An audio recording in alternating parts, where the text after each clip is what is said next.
사도행전 9장 우리 1절로 9절에 있는 말씀으로 그대 절망했다면 이라는 제목으로 같이 말씀 나누도록 하겠습니다. 특별 새벽 부흥회가 이제 내일부터 진행이 되는데요. 내일부터 진행되어지는 새벽 부흥회 가운데 나눌 그 말씀에 이 서론에 해당하는 부분을 오늘 여러분과 함께 나누려고 합니다. 내 영혼의 친구라고 하는 제목이 이번 특별새벽 부흥의 주제이죠. 그리고 옆에 보시면 굉장히 큰 현수막으로 아주 오래간만에 만든 현수막인데 한번 이렇게 봐주십시오. 이렇게 전체 특별새벽 부흥의 주제와 핵심 구절들이 나와 있습니다. 절망 가운데 있는 한 영혼을 살리고 그 영혼을 세워서 하나님께서 그 영혼에게 주신 사명대로 살아갈 수 있도록 도와주는 한 사람, 이 아나니아라고 하는 인물을 특세 기간에 계속해서 살펴보려고 합니다. 그리고 그 아나니아를 좀 살펴보면서요, 이 아나니아가 걸었던 그 길, 그 사람을 살리는 그 길에 우리도 좀 섰으면 좋겠다라고 하는 이야기를 나누려고 하지요. 오늘 그 특세 전체를 시작하는 말씀으로 이 아나니아가 절망에 빠져 있는 어떤 사람을 건지는데 그 절망에 빠져 있던 사람이 누구인지를 한번 살펴보도록 하겠습니다. 우리가 잘 알고 있는 이 사울, 나중에 바울이라고 불려지는 바로 그 인물에 대한 이야기죠. 다메섹에 있는 그리스도인들을 체포하기 위해서 올라가던 길에 부활하신 예수님을 만납니다. 그리고 인생 전체가 새로워지는 놀라운 변화를 경험하게 되죠. 오늘은 그 인물을 한번 살펴보겠습니다. 일단 우리는요, 이 이야기에 대해서 너무나 잘 알고 있습니다. 이 사울의 회심의 장면은요, 이 신약 성경에 나와 있는 여러 가지 사건들 중에 가장 유명한 사건이기 때문이죠. 대부분의 사람들이 회심이라고 하는 걸 떠올리면 내가 예수를 안 믿다가 믿게 되었다라고 하는 걸 떠올리면 가장 먼저 생각하게 되는 성경 구절이 바로 여기 사도행전 9장에 나와 있는 이 사울이 이제 변화되어지는 사울이 다메섹에서 부활하신 예수님을 만나는 장면을 떠올리기 때문입니다. 자, 가장 이 이야기의 특별함이 뭐냐면요, 이 사울이라고 하는 인물이 방금 전까지 예수님의 제자들과 이 교회 공동체를 아주 강력하게 핍박하던 사람이었다라고 하는 부분입니다. 심지어 스데반이라고 하는 초대교회의 7 집사 중에 한 명을 죽이는 자리에서는 가장 앞장서서 증인이 되었던 주범이기도 하지요. 자, 그렇듯 교회를 굉장히 강력하게 핍박하고요. 또 심지어 이 250km나 떨어져 있는 예루살렘으로부터 250km나 떨어져 있던 다메섹을 향해 가서 거기에 있는 사람들도 가두겠다, 끌어오겠다라고 이야기할 만큼 극성이었던 사람이 바로 이 다메섹으로 올라가던 길에서 예수님을 만나고 인생 전체가 바뀌어서 이방인의 사도라고 하는 사도 중에서도 더 어려운 그 사도의 길을 걸어가는 이야기, 그 거대한 반전을 보면서 우리는 이 사울에 대해서 보고 생각하고 또 여러 가지로 들었다는 것입니다. 자, 오늘 이 이야기를 좀 보면서요, 사울이라고 하는 사람이 과연 누구였는가부터 한번 좀 살펴보고요, 이 사울이 이 사건을 통해서 어떤 상황이 되고 있는가라는 것까지 한번 쭉 이야기를 진행해 보도록 하겠습니다. 자, 사울은요, 자기가 어떤 사람인지 서신서 안에서 몇 차례 소개를 한 적이 있습니다. 사울은요, 다소라고 하는 지역에서 태어난 사람으로 그 아버지가 이미 로마 시민권을 가지고 있었던 사람으로 지금 소개가 됩니다. 이 다소라고 하는 지역은 경제적으로 굉장히 번영한 지역이었고요. 또 당시 식민지 상황에서 로마 시민권을 가지고 있다라고 하는 걸 생각해 보면 이 사울은 대단히 부유한 집안에서 자랐고요. 또 그의 부모는 굉장히 영향력이 있는 사람이었다라고 하는 걸 알 수 있습니다. 거기다가요, 이 사울의 부모는요, 그냥 돈을 좀 많이 벌어서 그 돈으로 시민권을 산 사람이 아니었다라고 하는 것도 사울의 키우는 과정을 좀 보면은요, 사울이 자라는 과정을 통해서 확인하게 됩니다. 자, 사울을 키우는 과정에서 그 부모는요, 이 사울을 그냥 이 로마의 시민권을 가진 돈 많은 아들로 키우고 싶지 않았던 것 같습니다. 유대교에 대한 열심이 있었던 사람이고 이 아들이 그런 일들을 하기를 바랬던 거죠. 그래서 사울은요, 자기 자신을 소개하면서 나는 히브리인 중에 히브리인이다 라고 하는 소개를 한 적이 있습니다. 다시 말하면 이 히브리어라고 하는 언어를 아주 자유롭게 구사한다 라고 하는 말이죠. 당시 유대인들은요, 대부분 더 이상 히브리어를 알고 사용하지 않았습니다. 일반 백성들은 페르시아의 언어였던 이 아람어라고 하는 걸 사용하고 있었고요. 또 당시 조금 공부를 한 사람들, 여러 가지 일들을 좀 많이 하고 있는 사람들은 이 헬라어라고 하는 공용어를 사용하고 있었습니다. 또 당시에 이 고위층에 해당하는 사람들, 그리고 어떤 학문적인 일을 하는 사람들은 이 헬라어와 라틴어 정도, 이 로마의 언어였던 라틴어 정도를 사용했었죠. 더 이상 히브리어를 사용하는 사람이 아무도 없었기 때문에 히브리어는 사어가 되었습니다. 죽은 언어라는 거죠. 아무도 히브리어를 배우려고 하지 않는데 이 히브리어를 배우는 유일한 사람들이 누구냐면 이 구약에 있는 이 성경을 학문적으로 이해하고 깨닫고 깊이 가르치기 원하는 사람들, 바로 그런 사람들만 히브리어를 배웠다는 거죠. 그런데 사울은 내가 히브리인 중에 히브리인이다라고 말하면서 어렸을 때부터 이 히브리어를 배워가지고 능숙하게 이 히브리어를 사용할 수 있다라고 하는 걸 자기를 소개하는 데서 밝히고 있습니다. 또 자기는 율법과 관련해 가지고는 바리새인이다라고 이야기를 하지요. 율법을 지키는 문제가 굉장히 중요한 문제라고 생각해서 그 일에 헌신하는 사람들, 그 사람들 중에 내가 있다라고 밝힙니다. 거기다가요, 이 사울의 부모는요, 사울이 자라나고 이제 훈련받는 과정에서 가말리엘이라고 하는 이 율법 선생의 밑에 넣어가지고 가말리엘에게 직접 수업을 들을 수 있도록 만들어 줬습니다. 자, 여러분, 이 가말리엘이라고 하는 사람 굉장히 낯선 인물인데요. 이 사람은요, 보통 랍비가 아니었습니다.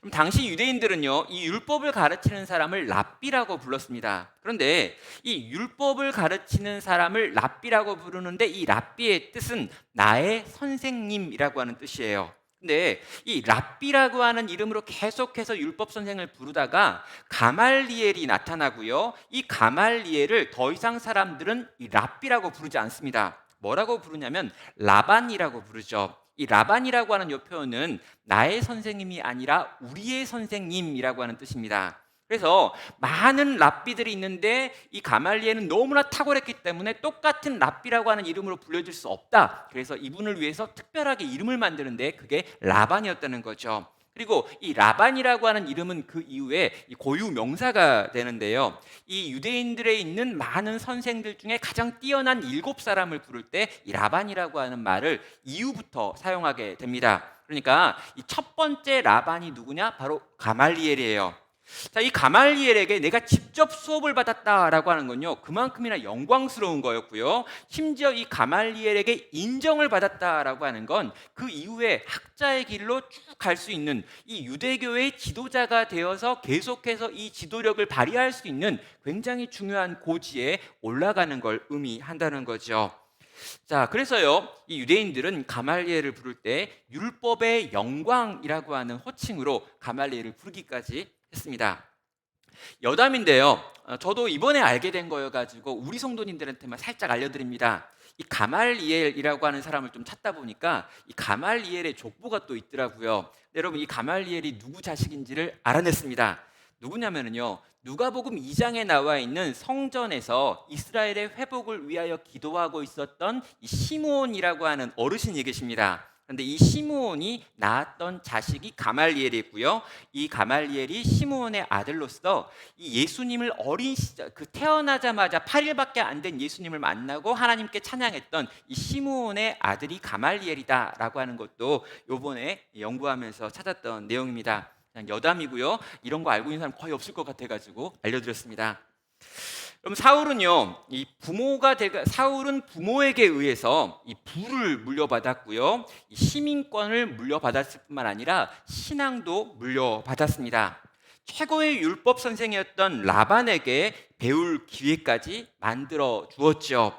그리고 그 사울은요, 이 부모가 물려준 모든 것들을 가지고 최선을 다해 살았습니다. 그는 결혼도 하기 전에 이미 유대 공동체의 의사결정 최고기구였던 사내들인 공회의 70명의 명단에 그 이름을 넣을 만큼 아주 탁월하게 자라갔다라는 것이죠. 자, 그가 얼마나 탁월한 사람이었는지, 그가 얼마나 그 시대에 뛰어난 사람이었는지를 보여주는 게 1절과 2절에도 있습니다.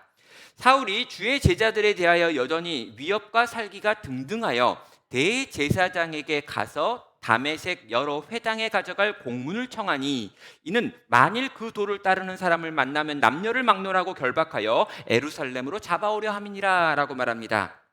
자, 사울은요 대제사장에게 가서 다메섹에 있는 여러 회당에 가져갈 공문을 달라라고 요청을 합니다. 여러분, 대제사장을 만나는 건 쉬운 일이 아닌데 지금 대제사장에게 직접 찾아가서 이 공문을 받아냈다라고 지금 성경은 말하고 있는 거죠. 여러분, 예루살렘에 있는 유대교 전체를 대표해서 여러분 250km나 떨어져 있는 다메섹에 가가지고 다메섹에 있는 유대교 회당들, 그리고 그 회당과 관련되어 있는 인적 자원들을 동원해서 지금 거기에 있는 기독교인들을 잡아들이겠다라고 지금 공문서를 받아내는 것입니다. 그럼 젊은 나이에 많은 것을 이룬 사람이라는 거죠. 이 나이에 이만큼을 이룬 사람이 있을까라고 보면 거의 없을 것이다 라고 불려질 만큼 아주 성공한 사람, 승승장구하는 사람, 그 누구도 꺾을 수 없을 만큼 계속해서 승리하는 사람이 바로 사울이라는 사람이었다는 것입니다. 경제적으로도 그러하고 사회적으로도 그러하고 종교적으로도 그러합니다. 그런 최고의 스펙을 가지고 있고요. 계속해서 달려왔고 앞으로도 가장 높은 곳으로 달려갈 가능성이 아주 많은 사람이 바로 사울이었습니다.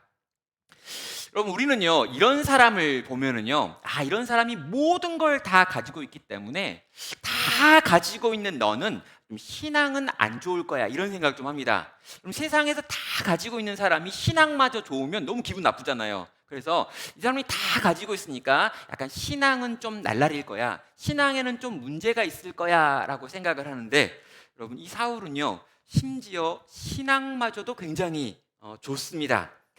여러분, 우리가 사울을 생각할 때 스데반을 돌로 치는 일에 앞장을 섰고 교회를 핍박하는 일에 앞장을 섰기 때문에 이 사람은 성격이 좀 나쁜 사람일 것이다, 이 분노를 참지 못하는 사람일 것이다, 아주 잔혹한 사람일 것이다 라고 생각하는 경향이 있습니다.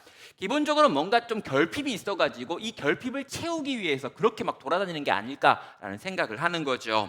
그런데 당시 사울이 움직이고 있는 이 방식의 근원이 뭔가라고 살펴보면요, 당시의 사울은 하나님의 말씀, 특별히 율법을 사모하는 사람이었고 율법 가운데 신명기의 말씀을 품고 있는 사람이었기 때문에 이 신명기 말씀의 기준으로 봤을 때 사울이 하고 있는 행동은 신앙적인 열심이었다라고 하는 것도 확인이 됩니다.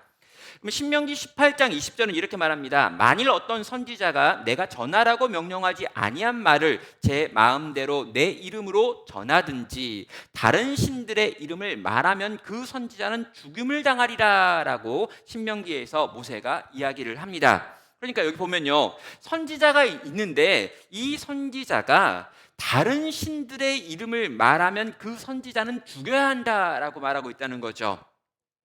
자, 예수를 따르는 무리들을 봤더니 이 여호와 하나님 외에 또 다른 신을 예배하는 것처럼 보이는 겁니다.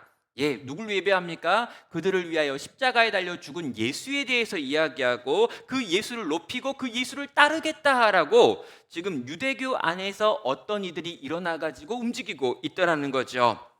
여러분, 그 선지자는요 여호와의 이름으로 말하지도 않고요, 여호와만 말하는 것도 아니고요, 여호와를 이야기하지만 또 예수라고 하는 어떤 인물에 대해서 이야기하며 그 예수가 신이라고 이야기하는 신성 모독적인 말들을 하고 있는 겁니다.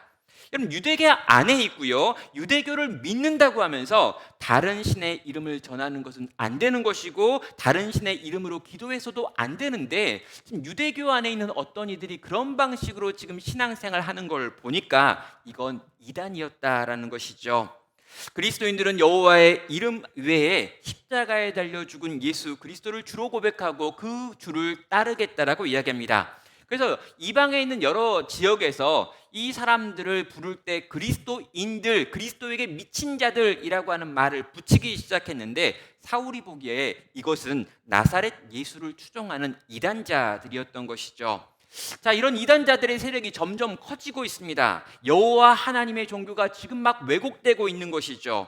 여호와 하나님을 믿고 그분만 따라야 되는 이 유대교가 지금 무너질 것 같다라고 하는 생각이 들었고요. 그래서 이 사울은 이 그리스도인들을 이 땅에서 없애는 걸 사명으로 여기게 된 겁니다.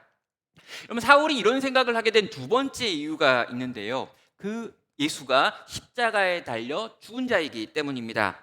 여러분, 신명기 21장 22절과 23절은 이렇게 이야기를 합니다.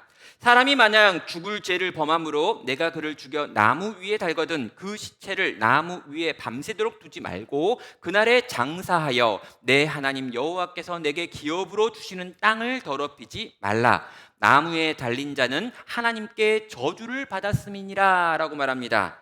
그럼 신명기 21장에서는 분명하게 나무에 달린 자는 하나님께 저주를 받았다라고 하는 구절이 있습니다. 그래서요, 예수가 십자가에 달려 죽었다라고 하는 건 나무에 달려 죽은 것이고, 그는 인간이 죽인 것이 아니라 하나님께서 저주하신 것이기 때문에 하나님이 저주한 인간을 신으로 믿고 신의 사자라고 믿는 건 잘못된 것이고 악한 것이다라고 하는 생각이 그 당시 유대교인들이 가지고 있던 많은 이들의 생각이었고요, 바리새인이었던 이 사울도 가지고 있었던 생각인 것입니다. 그럼 나무에 달린 자는요, 하나님께 저주를 받은 자입니다. 그런데 예수는 나무에 달려 죽었습니다. 그러니 예수는 하나님께 저주를 받은 자가 되는 것이 그들이 가지고 있는 3단 논법의 핵심이 되는 것입니다. 결코 그는 하나님께서 우리를 위하여 보내신 메시아일 수 없었다는 것이죠.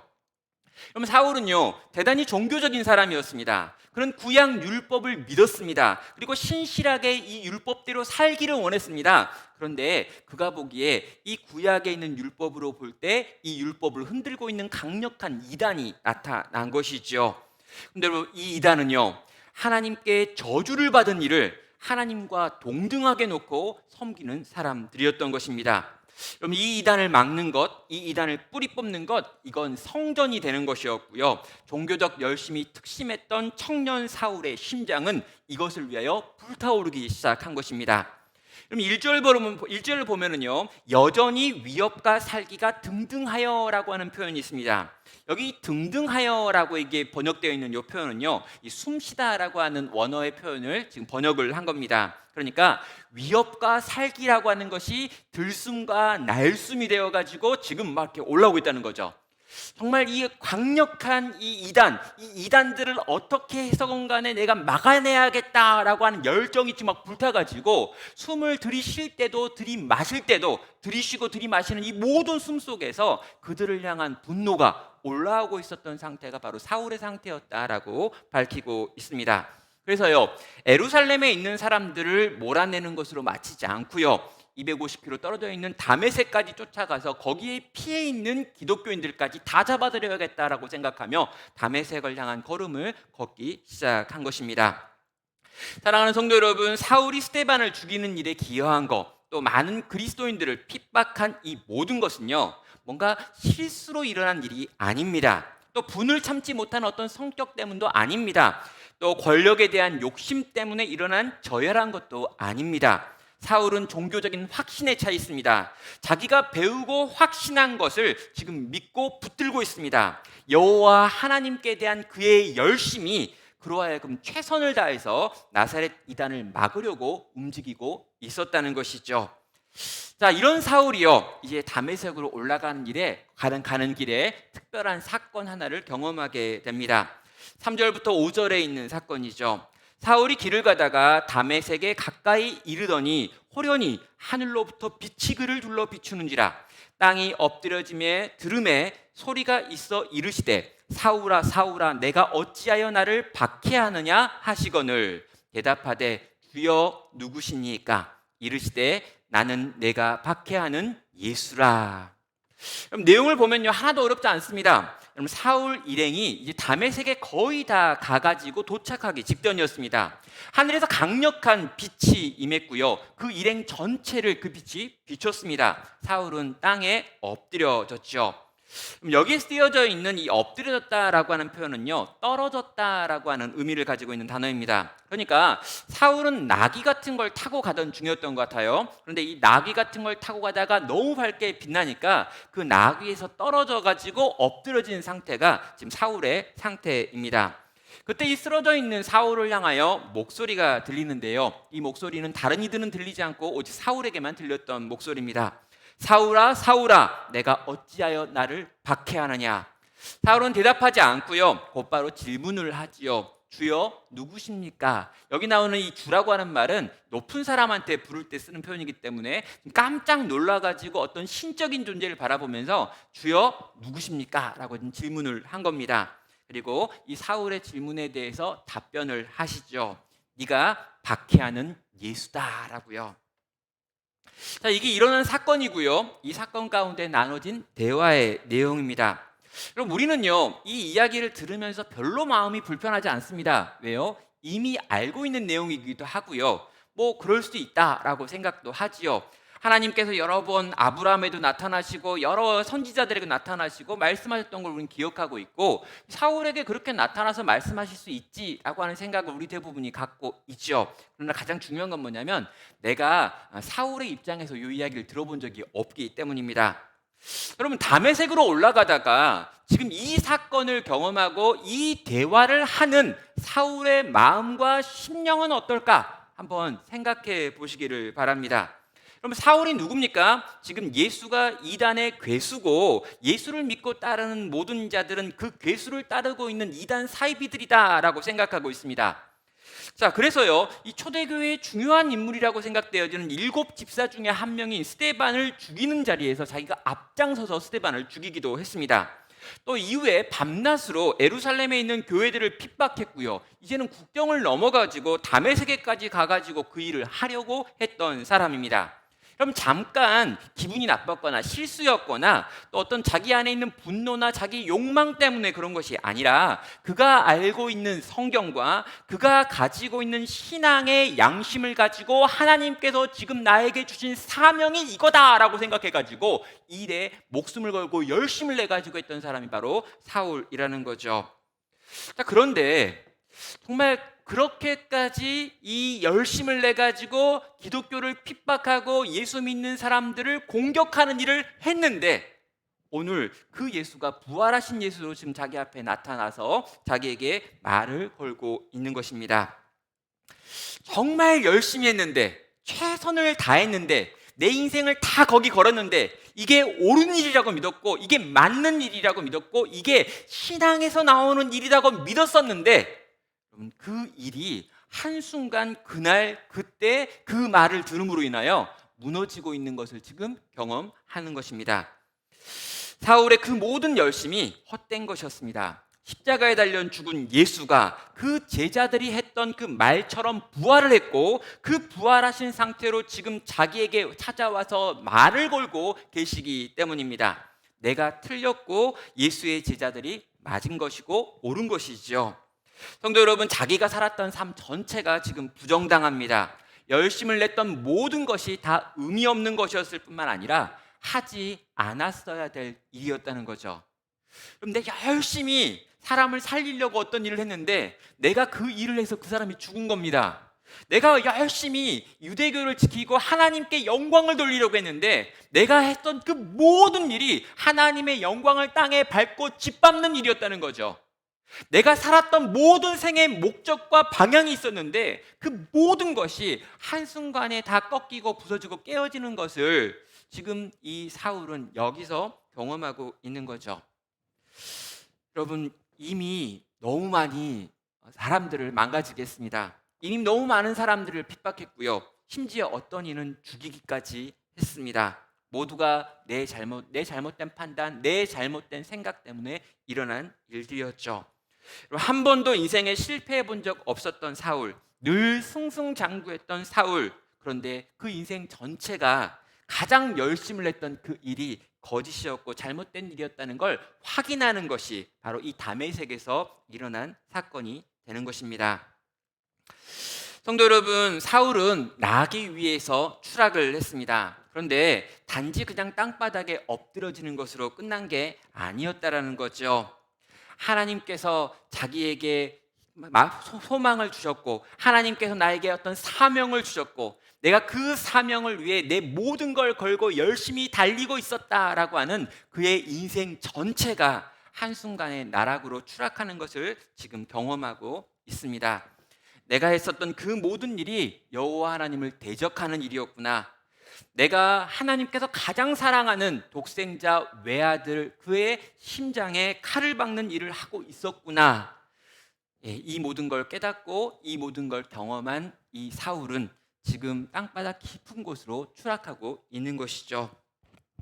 여러분, 저는요 이 시대에 일어났던 여러 가지 아픈 사건들 중에 여러분 2011년도에 있었던 이 가습기 살균제 사건이라고 하는 사건이 가장 아픈 사건 중에 하나라고 생각을 합니다. 그럼 이미 이 사건이 이제 10여 년 전에 이제 일어났고 이미 이것에 대해서 피해자가 이미 이것으로 인하여 죽은 분만 1,533명이라고 합니다. 그럼 가습기 이 살균제 피해자로 죽은 분들만 그렇고요. 돌아가신 분들 외에 그것으로 인하여 피해를 보고 그것으로 인한 후유증을 앓고 계시는 분이 60만 명은 된다라고 이 가습기 피해를 받은 분들은 이야기를 하고 있습니다.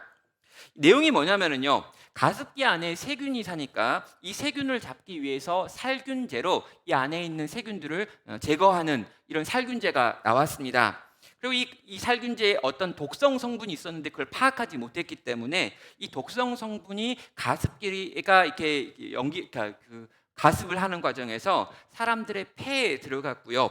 공식적으로만 1,553명이 죽고 비공식적으로는 14,000여 명이 죽었을 것이다라고 하는 사건의 내용입니다. 그리고 11년 전에 이것이 밝혀졌지만 아직까지도 재판 중이었고 지난 2021년에 무죄라고 나왔던 결과도 우리는 보았습니다.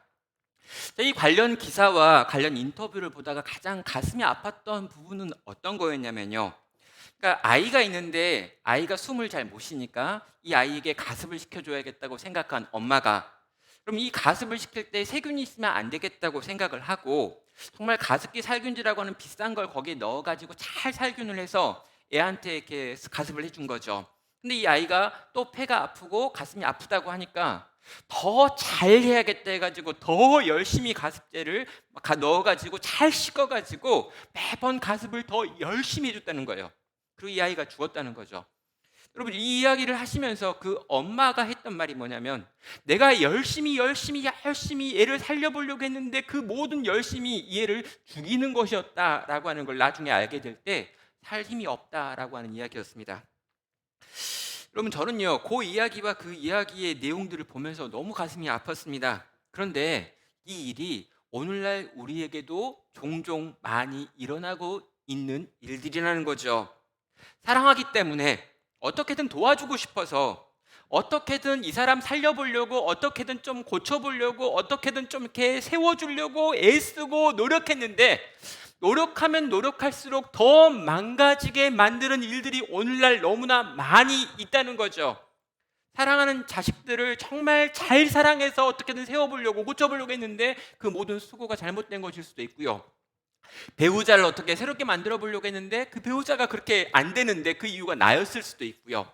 정말 사랑하는 선생님이 제자들을 돌봐보려고 했는데 그것이 잘못된 방식으로 하는 독을 먹이는 일이었던 때도 우리는 보게 되는 것입니다. 사랑이 독이 되고 섬김이 독이 되어 상대방을 망가뜨리는 일들이 너무나 많은 거죠. 왜요? 바른 지식이 없어서입니다.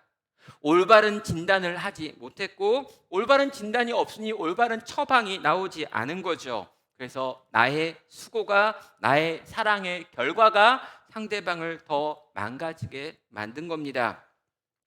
성도 여러분, 상대방을 사랑하기 때문에 한 어떤 행동이 사실 상대방을 죽이는 행동이었다는 걸 알게 될 때 어떤 생각을 하게 될까요? 저는 요즘 그런 생각을 많이 하게 됩니다.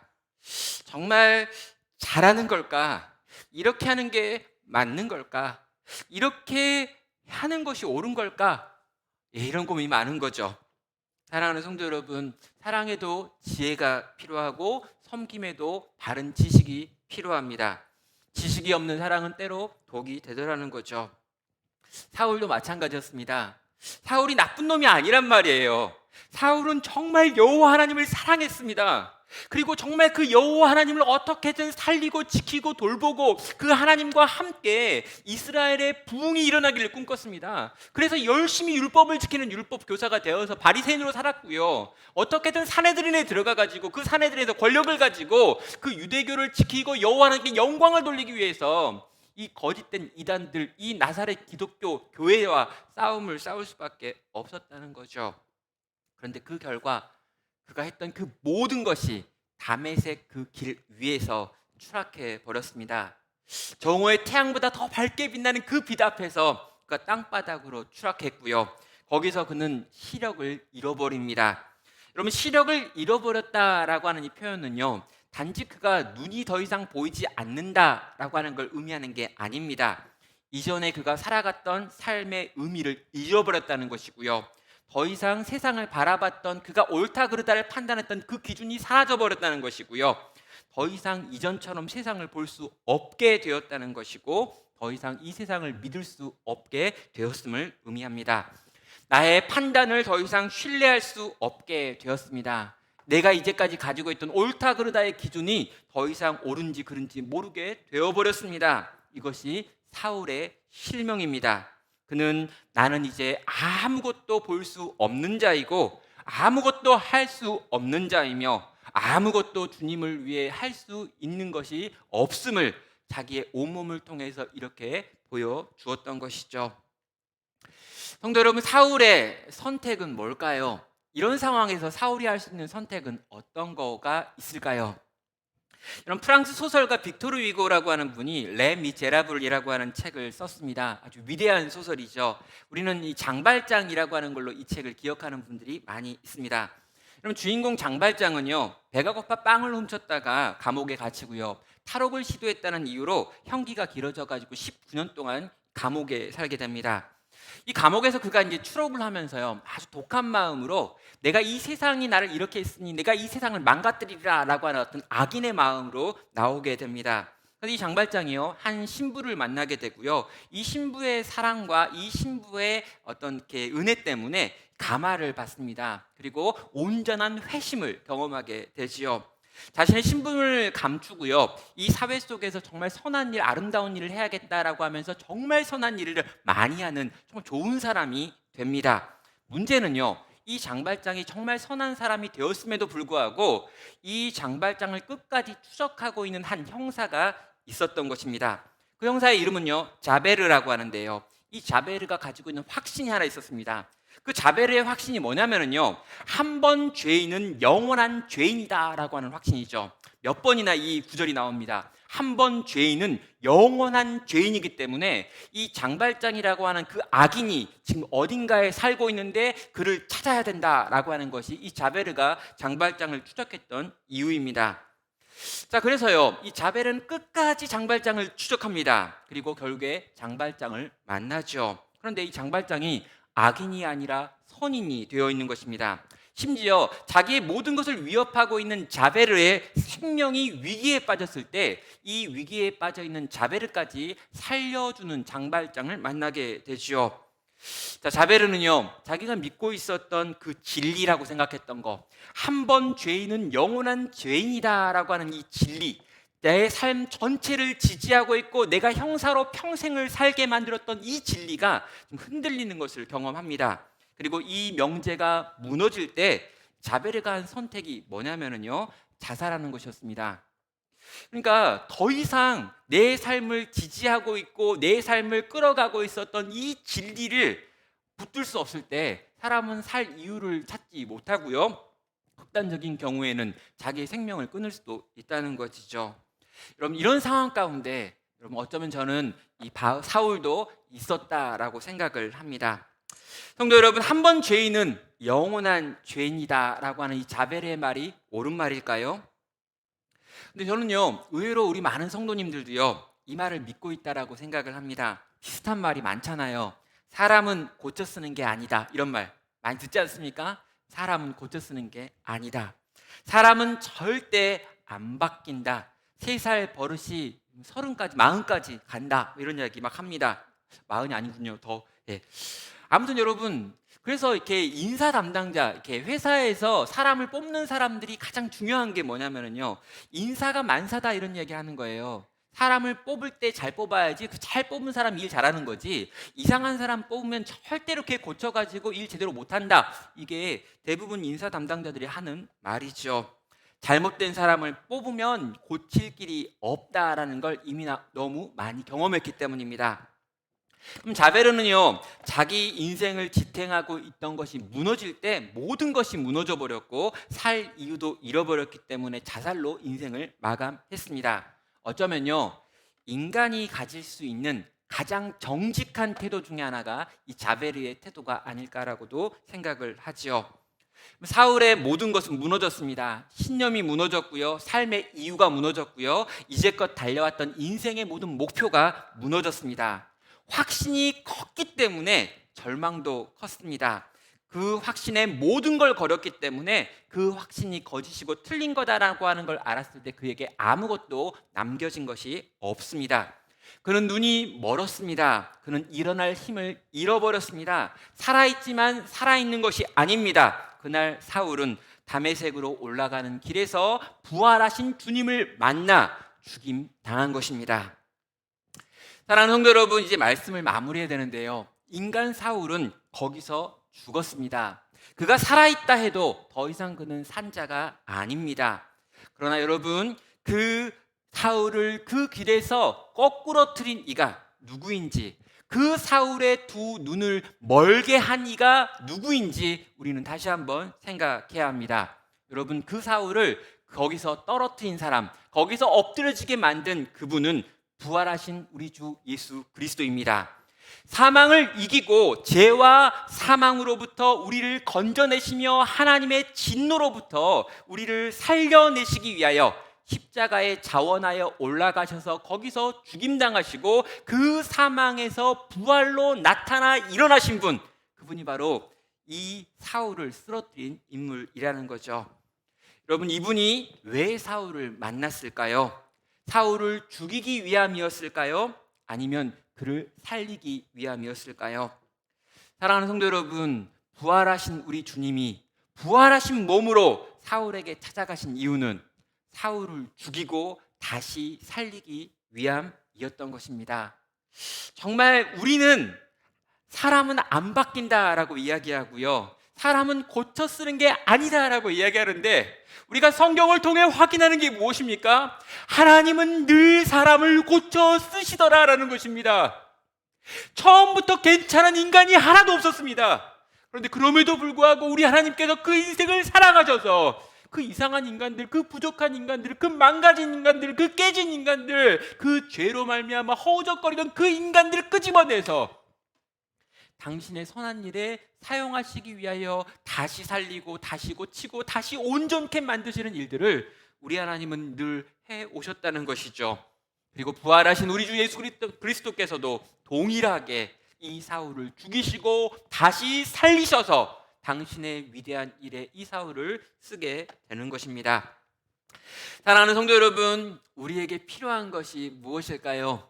이 코로나 기간을 지나면서 우리에게 뭐가 필요할까, 이런 고민 많이 되시지 않나요? 이 시기를 보내면서 나는 어떻게 믿음을 지키고, 또 내 배우자는 또 어떻게 하고, 우리 자식들은 어떻게 하며, 우리 다음 세대는 어떻게 하며, 이 교회의 미래와 현재는 어떻게 돌봐야 되는가라고 하는 고민과 생각이 많잖아요. 오늘 이렇게 대표 기도로 또 기도하실 때도 기도하셨는데요, 목회자인 저에게도 고민이 많습니다. 도대체 이런 시기에 교회를 어떻게 돌봐야 되나, 이런 시기에 성도를 어떻게 훈련시켜야 되나 고민이 많습니다. 그런데 여러분, 이 많은 제가 할 수 있는, 사람이 할 수 있는, 사람들이 모여서 머리를 맞대고 고민해가지고 만들어낼 수 있는 많은 생각들과 고민들이 있지만, 그 모든 고민 전에 먼저 있어야 될 사건이 있습니다. 무엇입니까? 우리 주님께서 다메섹으로 올라가는 이 사울에게 찾아오신 것처럼 우리에게 찾아오셔야 하는 것입니다.